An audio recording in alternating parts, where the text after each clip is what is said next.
안녕하세요. 넷플릭스 오리지널 콘텐츠 전문 리뷰어 넷보남입니다.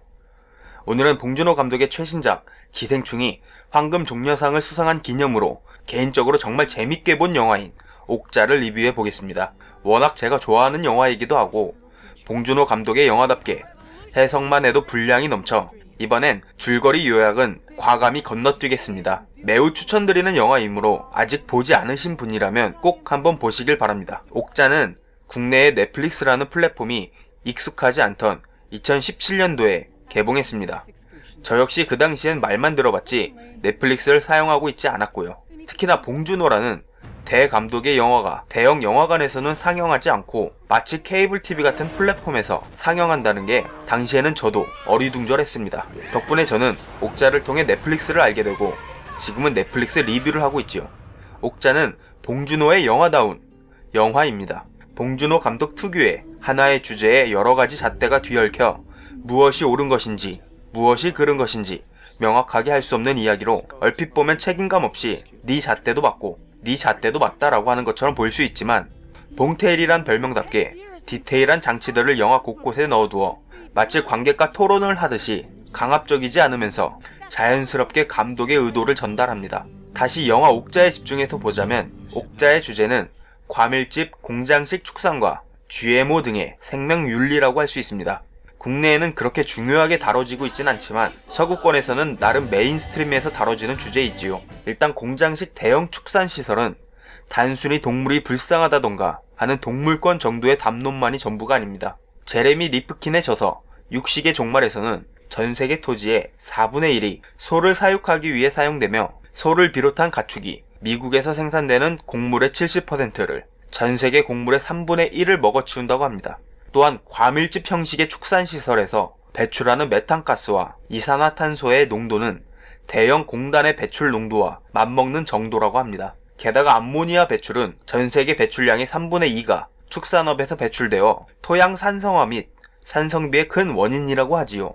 쉽게 말해 소, 돼지들의 똥 오줌과 방구가 우리의 상식 이상으로 환경오염의 주범이라는 것이지요. 이 밖에도 물소비, 곡물소비 등등 축산업이 발달하며 공장화되어 일어나는 환경오염과 식량 부족 현상은 매우 심각한 수준이라고 합니다. 이렇게 나열해놓고 보면 우리는 쉽게 과밀집 형식의 공장식 축산시설에 대해 비판적이 될 수 있습니다. 하지만 봉준호는 다르죠. 이렇게 단순히 공장식 축산은 나빠요 하고 끝낼 사람이 아닙니다.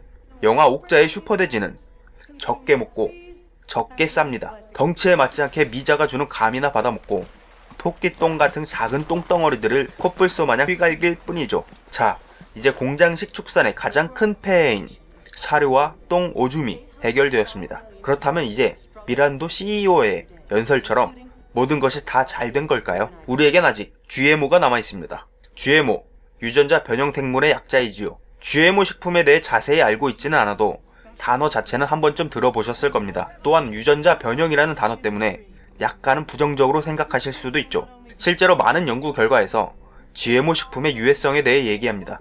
하지만 반대로 GMO 식품이 유해하지 않다는 연구 결과 역시 매우 많죠. 아직 GMO 식품의 역사가 그리 길지 않기 때문에 딱 이렇다라고 말씀드리기는 힘들지만 시간이 갈수록 GMO 식품이 그렇게 위험하지 않다는 쪽으로 기우는 것 같습니다. 실제로 우리의 일상생활에 이미 GMO 식품이 많이 들어와 있습니다.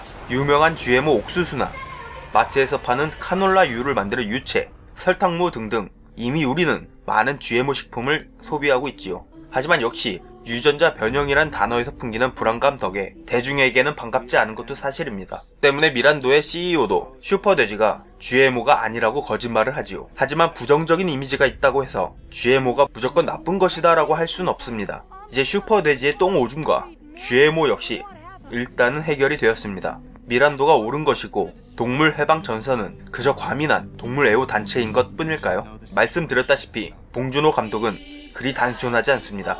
영화 옥자의 슈퍼돼지는 유전자 변형으로 인해 공장식 축산에 최적화되어 있기도 하지만 매우 뛰어난 지능을 가지고 있습니다. 영화 초반 미자가 위험에 빠졌을 때 빠른 상황 판단과 희생 정신으로 미자를 구출하고 도살장에 끌려가기 전 전기 울타리를 벌리고 새끼만을 탈출시키는 등 얼핏 보기에 돌고래 정도 또는 그 이상의 지능을 지녔습니다. 우리는 다시 생명윤리에 대해 생각해볼 필요가 있습니다. 사실 윤리의 문제는 길게 서술하자면 밑도 끝도 없기 때문에 간단하게 정리하고 넘어가겠습니다. 옥자는 인간이 소비하기 위해 창조해낸 지적 생명체입니다. 이는 옥수수나 쌀 같은 곡물뿐만 아니라 유전자 변형으로 근육량을 증가시킨 동물들과도 같은 선상에 둘 수 없습니다. 그렇다기엔 슈퍼돼지는 너무나 높은 지능과 인간과 소통할 수 있는 공감 능력을 지녔지요. 하지만 우리는 여기서 또 한 번 의식의 흐름을 뒤집어야 합니다. 우리는 사실 이미 높은 지능과 공감 능력을 가진 생명체를 소비하고 있습니다. 바로 슈퍼돼지가 아닌 그냥 돼지입니다. 돼지의 평균 IQ는 75에서 85 정도로 IQ가 평균 60 정도인 개보다 높습니다. 심지어 돌고래나 침팬지 정도의 지능을 가졌다는 연구 결과도 있을 정도입니다. 옥자에 나오는 슈퍼돼지 정도는 아니더라도 충분히 높은 지능을 가지고 있지요. 특히나 한국인이라면 이런 문제에 대해 더 깊이 생각할 수 있습니다. 왜냐면 우린 개고기를 소비하는 나라이니까요. 우리는 지금까지 개고기에 대해 수많은 담론을 통해 친숙하고 높은 지능의 생명체를 식품으로 소비하는 것에 대해 많은 사회적 논의를 거쳐왔습니다. 물론 사회적 합의가 된 것까지는 아니지만 제 주변과 인터넷 여론 등에서는 먹는 것도 자유, 안 먹는 것도 자유이지만 서로에게 강요는 하지 말고 사육시설 정도는 깔끔히 하자 정도가 될 것 같습니다. 그리고 옥자의 주인공 미자 역시 이와 비슷하지 않을까 싶습니다. 미자는 동물 해방 전선과는 다릅니다. 미자가 아끼고 걱정하는 것은 모든 슈퍼 돼지들이 아닌 자신의 친구 옥자이지요. 동물 해방 전선이 자신들의 계획을 말해줬을 때도, 도살장에 끌려간 옥자를 구하러 갔을 때도 미자가 걱정하는 건 오로지 옥자였습니다. 미자가 다른 슈퍼 돼지들에게 해줄 수 있었던 건 수많은 슈퍼 돼지들 사이로 옥자를 구출해 나오며 고개를 떨구고 그저 미안해하는 것 정도였습니다.